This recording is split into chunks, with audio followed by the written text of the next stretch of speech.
was that first night in prison like? You're locked up. You basically had no freedom to do, despite you being, bedridden for a lot of the past couple of years with pain and immobility, and your crippling drug addiction. Now you didn't have that freedom. What were those first days to weeks like for you, Simon? So my first stint until I was sentenced was at the Melbourne Remand Centre, and I really struggled. We were in 22-hour lockdown, so you were let out for an hour in your pod, and then you were let out an hour in the yard. Let out for an hour in the yard. I was in a cell with another guy, and we would get fed in through the slot in the door in a little plastic container, and just as you're about to start eating your dinner, he would take a shit less than a meter and a half away from you. If that wasn't an eye opener, nothing was. Coming off all the drugs, with no professional help, left to your own devices in that cell, and coming to the realization and really feeling the loss of the family that had passed away, even though it was years after. It felt like it did not happen. So reliving all that as you're coming off the drugs, for months, and looking for help, and there's no help. Sleeping on a 2-inch thick mattress under a window with no glass, a mesh window. You know what? Jail's supposed to be hard. It's supposed to teach you a lesson.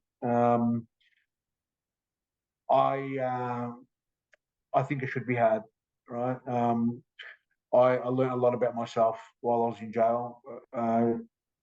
If I have to be 100% honest, I think jail saved my life, because jail gave me an opportunity to rehabilitate myself.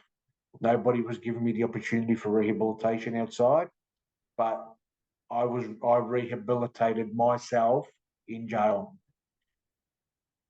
See, and the food it was what, cold, just shit meat, what was it?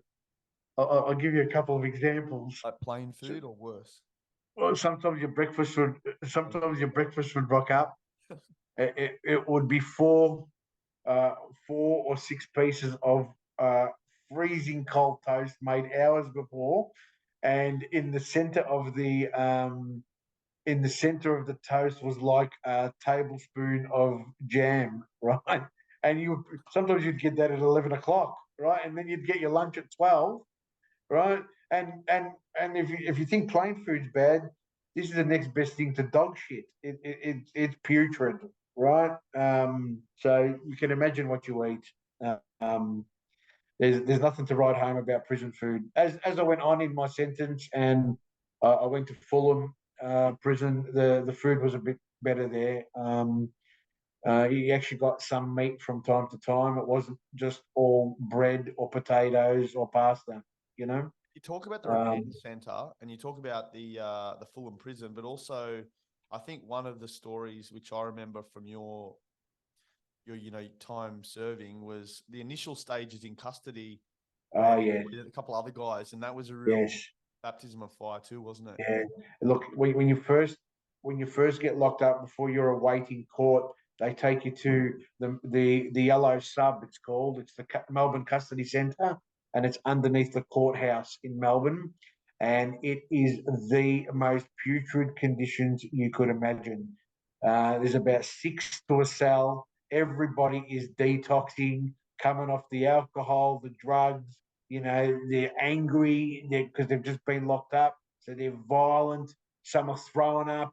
One toilet in that room. There's no sunlight, so you don't see sunlight for weeks. That is the end of the earth. There's one mattress, freezing cold floor, you had to Correct. fight for a blanket, didn't you? And there was You had to fight for a blanket. you Correct. don't want to be fighting for a blanket with all these guys that are coming down off their drugs, you know,